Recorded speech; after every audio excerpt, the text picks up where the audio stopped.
CM ಮೂಡ ಅಕ್ರಮದ ಕುರಿತಂತೆ high command ಏನ್ ತೀರ್ಮಾನವನ್ನ ಕೈಗೆತ್ತಿಕೊಳ್ಳುತ್ತೆ? ಹೈಕೋರ್ಟ್ನ ತೀರ್ಪಿನ ನಂತರ ಹೈಕಮಾಂಡ್ನ ವರಸೆ ಏನಾದರೂ ಬದಲಾಗುತ್ತಾ ಅನ್ನೋ ಪ್ರಶ್ನೆ ಇತ್ತು. ಈಗ ಅದಕ್ಕೆ ಉತ್ತರ ಸಿಗ್ತಾ ಇದೆ. ಸಿದ್ದರಾಮಯ್ಯ ಪರ ನಿಲ್ಲೋದಕ್ಕೆ ಕಾಂಗ್ರೆಸ್ ಹೈಕಮಾಂಡ್ ನಿರ್ಧರಿಸಿದೆಯಂತೆ. ಶಾಸಕರು ಸಚಿವರು ಕೂಡ ಸಿದ್ದರಾಮಯ್ಯ ಪರ ಜೈ ಹೋ ಅಂತ ಅಂತಿದ್ದಾರೆ. ಸಿದ್ದರಾಮಯ್ಯ ಪರ ನಾವು ನಿಲ್ತೀವಿ ಅಂತ ಸಂದೇಶವನ್ನ ಸಾರಿದ್ದಾರೆ. ಒಗ್ಗಟ್ಟಿನ ಮಂತ್ರವನ್ನ ಕಾಂಗ್ರೆಸ್ ಹೈಕಮಾಂಡ್ ಜಪಿಸಿದೆ ಹಾಗೂ ಜಪಿಸುವಂತೆ ಮಾಡ್ತಾ ಇದೆ ಸಿದ್ದರಾಮಯ್ಯ ಅವರ ವಿಚಾರದಲ್ಲಿ ಅನ್ನೋದು ತಿಳಿದು ಬರ್ತಾ ಇದೆ.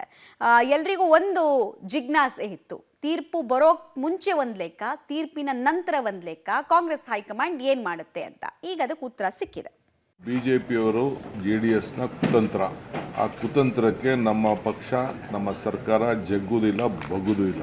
ಇಡೀ ಪಕ್ಷ ಮತ್ತು ಸರ್ಕಾರ ಮುಖ್ಯಮಂತ್ರಿಗಳ ಜೊತೆ ನಿಂತ್ಕೊಳ್ತದೆ, ದೆಹಲಿಯಿಂದ ಹಿಡಿದು ಹಳ್ಳಿವರೆಗೂ ಕೂಡ. ಅದರಿಂದ ಯಾರ ಕನಸು, ಯಾರ ಏನೇನು ಒತ್ತಡ, ಅದು ಯಾವುದು ಕೂಡ ನಮ್ಮ ಪಕ್ಷ ಅಲ್ಲಿ ಸರ್ಕಾರದಲ್ಲಿ ಮಿಣದಿಲ್ಲ. ಕಾನೂನು ಹೋರಾಟ ಮಾಡ್ತೀವಿ, ಜನರ ಜೊತೆಲಿ ನಿಂತ್ಕೊಳ್ತೀವಿ. ಬಹುಶಃ ನಾನು ಒಂದು ಮಾತು ಹೇಳ್ತೀನಿ ಸರ್, ಏನಂತ ಹೇಳಿದ್ರೆ ಜನ ನಿಮ್ಮೊಟ್ಟಿಗಿದ್ದಾರೆ. ಇವತ್ತು ಕಳೆದ ಚುನಾವಣೆಯಲ್ಲಿ ಏನಾಯ್ತು? ಜನ ನಿಮಗೆ ಸಂಪೂರ್ಣವಾದ ಬೆಂಬಲವನ್ನು ಕೊಟ್ಟಿದ್ದಾರೆ. ಅದನ್ನ ಸಹಿಸಲಾಗದ ಕಳೆದವರು ನಿಮ್ಮಂತ ಒಳ್ಳೆಯ ದಕ್ಷ ಒಬ್ಬ ಮುಖ್ಯಮಂತ್ರಿಯವರ ಮೇಲೆ ಇಲ್ಲ ಸಲ್ಲದ ಆರೋಪವನ್ನು ಮಾಡ್ತಾರೆ.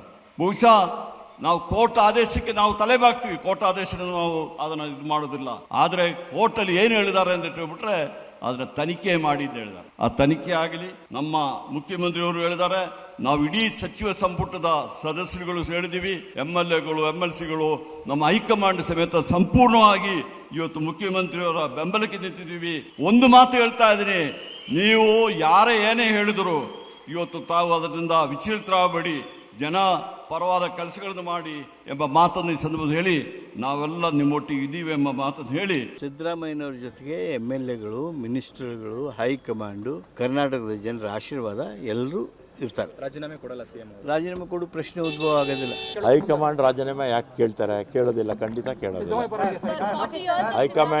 ಹೈಕಮಾಂಡು ನಮ್ಮ ಇಡೀ ಮಂತ್ರಿಮಂಡಲ, ಇಡೀ ಶಾಸಕಾಂಗ, ಇಡೀ ಕರ್ನಾಟಕ ಕಾಂಗ್ರೆಸ್ ಸಿದ್ದರಾಮಯ್ಯವ್ರ ಜೊತೆ ಇದೆ. ಮುಂದೆ ಕಾನೂನು ಹೋರಾಟ ನಾವು ಮಾಡ್ತೀವಿ. ತನಿಖೆ ಮಾಡಿ ಅಂತ ಹೇಳಿದ್ದಾರೆ ಅಷ್ಟೇ. ತನಿಖೆ ಮಾಡಿ ತಪ್ಪಿತಸ್ಥರು ಅಂತ ಆದಾಗ ಮಾತ್ರ ಸೆಟ್ಬೇಕಾಗುತ್ತೆ, ಈಗೇನಿಲ್ಲ. ಅದರ ಅವಶ್ಯಕತೆ ಇರಲಿಲ್ಲ ನಮ್ಮ ಅಭಿಪ್ರಾಯದಲ್ಲಿ.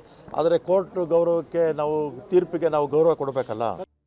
ಸೊ ಇನ್ನೂ ಕಾನೂನು ಹೋರಾಟ ಇದೇನು ಇವತ್ತಿಗೆ ಇದರಲ್ಲಿ ಭಾಳ ದೊಡ್ಡದಾಗಿ ಕಾನೂನು ಹೋರಾಟ ಇದ್ದೇ ಇರ್ತದೆ. ಮತ್ತು ಇದನ್ನು ಅಪೀಲ್ ಮಾಡಲಿಕ್ಕೆ ಅವಕಾಶ ಕೂಡ ಇದೆ. ಸುಪ್ರೀಂ ಕೋರ್ಟ್ಗೂ ಮಾಡ್ಬೋದು ಅಥವಾ ಡಿವಿಷನ್ ಬೆಂಚ್ಗೂ ಮಾಡ್ಬೋದು. ಸೊ ಮುಖ್ಯಮಂತ್ರಿಗಳು ಯಾವ ರೀತಿ ತೀರ್ಮಾನ ತಗೋತಾರೆ ನೋಡ್ಬೇಕಾಯ್ತು. 3 ಆಪ್ಷನ್ ಇದೆ.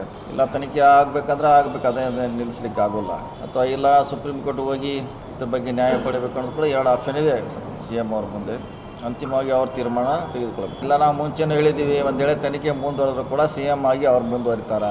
ಸೊ ಅದರಲ್ಲೇನೂ ಬಿಟ್ಟುಕೊಡುವಂಥ ಪ್ರಶ್ನೆ ಬರೋದಿಲ್ಲ. ಒಂದು ಕಡೆ ತನಿಖೆ ನಡೀತೈತ್ರೆ, ಒಂದು ಕಡೆ ಮುಖ್ಯಮಂತ್ರಿಯಾಗಿ ಮುಂದುವರಿತಾರೆ ಅಷ್ಟೇ. ಅದರಲ್ಲಿ ಏನು ಭಾಳ ದೊಡ್ಡದಾಗಿ ವ್ಯಾಖ್ಯಾನ ಮಾಡೋಂಥದ್ದು ಅವಶ್ಯಕತೆ ಇಲ್ಲ ಅಂತ ನಮ್ಮ ಭಾವನೆ. ಈಗಾಗಲೇ ಎಲ್ಲರೂ ಅವ್ರ ಜೊತೆ ಇದ್ದೀವಿ, ಹೈಕಮಾಂಡ್ ಕೂಡ ಅವ್ರ ಜೊತೆ ಇದೆ. ಕಾನೂನು ಏನೇ ತೀರ್ಪಾದರೂ ಕೂಡ ನಿಮ್ಮ ಜೊತೆ ಇರ್ತೀವಿ ಅಂತ ಹೈಕಮಾಂಡ್ ಕೂಡ ಹೇಳಿದೆ, ನಾವು ಕೂಡ ಹೇಳಿದ್ದೀವಿ. ಈಗ ಬಂದಿದೆ ತೀರ್ಪು, ಈ ಕಡೆನೂ ಬರ್ಬೋದು ಆ ಕಡೆನೂ ಬರ್ಬೋದು. ನಿಮ್ಮ ಜೊತೆ ಇರ್ತೀವಿ ಅಂತ ಅವರು ಹೇಳಿದ್ದಾರೆ, ನಾವು ಹೇಳಿದ್ವಿ. ಈಗೂ ಕೂಡ ಅದನ್ನೇ ನಮ್ಮ ಸ್ಟ್ಯಾಂಡ್. ಸರ್ಕಾರ ಗಟ್ಟಿಯಾಗಿದೆ. ಬಿಜೆಪಿ JDSನವರು ಷಡ್ಯಂತ್ರ ಮಾಡ್ತಾ ಇದ್ದಾರೆ. ರಾಜಭವನವನ್ನು ದುರ್ಬಳಕೆ ಮಾಡಿಕೊಂಡು, ರಾಜ್ಯಪಾಲರನ್ನು ಉಪಯೋಗ ಮಾಡಿಕೊಂಡು ಕಾಂಗ್ರೆಸ್ಸೇತರ ಸರ್ಕಾರಗಳಿಗೆ ಇವತ್ತು ಬೀಳಿಸಬೇಕು, ಬುಡಮೇಲ್ ಮಾಡಬೇಕು ಅಂತ ಹೇಳಿ ಒಂದು ಹುನ್ನಾರ ನಡೆಸ್ತಾ ಇದ್ದಾರೆ. ಇದು ಯಶಸ್ವಿ ಆಗೋದಿಲ್ಲ. ಏಕಸದಸ್ಯ ಪೀಠ ಈಗ ತೀರ್ಪನ್ನು ಕೊಟ್ಟಿದೆ. ಆಯ್ತು, ಇನ್ನು ಮೇಲ್ಮನೆಗೆ ಹೋಗ್ತೀವಿ, ಕಾನೂನಾತ್ಮಕ ಹೋರಾಟ ಮಾಡ್ತೀವಿ. ಜನ ನಮ್ಮ ಜೊತೆಯಲ್ಲಿದ್ದಾರೆ, ಉತ್ತಮವಾದಂತ ಆಡಳಿತ ಕೊಟ್ಟಿದ್ದೇವೆ. ಇವತ್ತು ಎಲ್ಲಾ ನಾವು ಕೊಟ್ಟ ಭರವಸೆ ಎಲ್ಲ ಈಡೇರಿಸಿದ್ದೇವೆ. ಜನ ಬೆಂಬಲ ನಮ್ಮ ಜೊತೆಯಲ್ಲಿದೆ. ಸತ್ಯಮೇವ ಜಯತೆ, ಮೇಲ್ಮನವಿ ಹಾಕ್ತೀವಿ. ಏಕಸದಸ್ಯ ಪೀಠದ ತೀರ್ಪು ಬಂದಿದೆ. ಮುಂದೆ ಇವತ್ತು ನಮಗೆ ಜುಡಿಷಿಯರಿ ಮೇಲೆ ಸಂಪೂರ್ಣವಾದಂತ ಭರವಸೆ ಇದೆ. ಮೇಲ್ಮನೆಯಲ್ಲಿ ನಮಗೆ ಯಾವ ಬದಲಾವಣೆ ಯಾಕೆ ಆಗ್ತದೆ? ಏನ್ ಕಾರಣಕ್ಕಾಗ್ತದೆ? ಸಿಎಂ ಅವ್ರದ್ದು ಪಾತ್ರ ಇದರಲ್ಲಿ ಏನೂ ಇಲ್ಲ.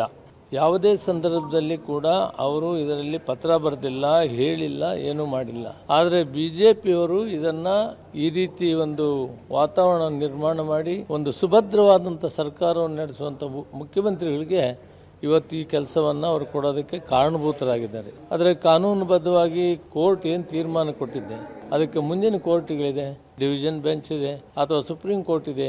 ಅಲ್ಲಿ ನಾವು ಇದನ್ನು ಲೀಗಲ್ ಬ್ಯಾಟ್ಲ್ ಹೋರಾಟ ಮಾಡ್ತೀವಿ.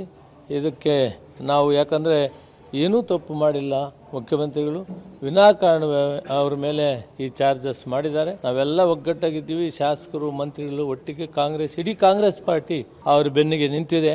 ಇವ್ರ ನೈತಿಕತೆ ಬಗ್ಗೆ ಮಾತಾಡಕ್ಕೆ ಹಕ್ಕಿದೆಯಾ? ಇವ್ರಿಗೆ ಏನಾದ್ರೂ ಸ್ವಲ್ಪನ ನೈತಿಕತೆ ಇದ್ದಿದ್ರೆ ಫಸ್ಟ್ ವಿಜೇಂದ್ರ ಅವರಿಗೆ ಕೆಳಗಿಳಿಸ್ತಾ ಇದ್ರು. ಅವ್ರ ಪೂಜ್ಯ ಅಪ್ಪಾಜಿ ಅವ್ರ ಮೇಲೆ ಪಾಕ್ಸ್ಕೋ ಕೇಸ್. ಇವ್ರ ನೈತಿಕತೆ ಮಾತಾಡಕ್ಕೆ ಏನಾದ್ರೂ ಹಕ್ಕಿದೆಯಾ ಬಿಜೆಪಿ ಅವರಿಗೆ? ಆಪರೇಷನ್ ಕಮಲ ಮಾಡೋದು ಇವರು, ಭ್ರಷ್ಟಾಚಾರ ಮಾಡೋದು ಇವರು, ಹೆಣದ ಮೇಲೆ ಹಣ ಮಾಡೋದು ಇವರು, ಕಸದ ಮೇಲೆ ಹಣ ಮಾಡೋದು ಇವರು. ಮೋದಿ ಅವರಿದ್ದಾರೆ, ಶಾ ಅವರಿದ್ದಾರಲ್ಲ, ಮಾಡ್ಲಿ, ಯಾರು ಬೇಡ ಅಂದಿದ್ದಾರೆ? ನಾನು ಹೇಳಿಲ್ವಾ? ಅವ್ರ ಹತ್ರ ಗವರ್ನರ್ ಇರ್ಬೋದು, ಅವ್ರ ಹತ್ರ ಮೋದಿ ಅವ್ರು ಇರ್ಬೋದು, ಅವ್ರ ಹತ್ರ ಶಾ ಇರ್ಬೋದು, ಕಾಂಗ್ರೆಸ್ ಪಕ್ಷದವ್ರ ಹತ್ರ ಬಾಬಾ ಸಾಹೇಬ್ ಅಂಬೇಡ್ಕರ್ ಅವರ ಸಂವಿಧಾನ ಇದೆ.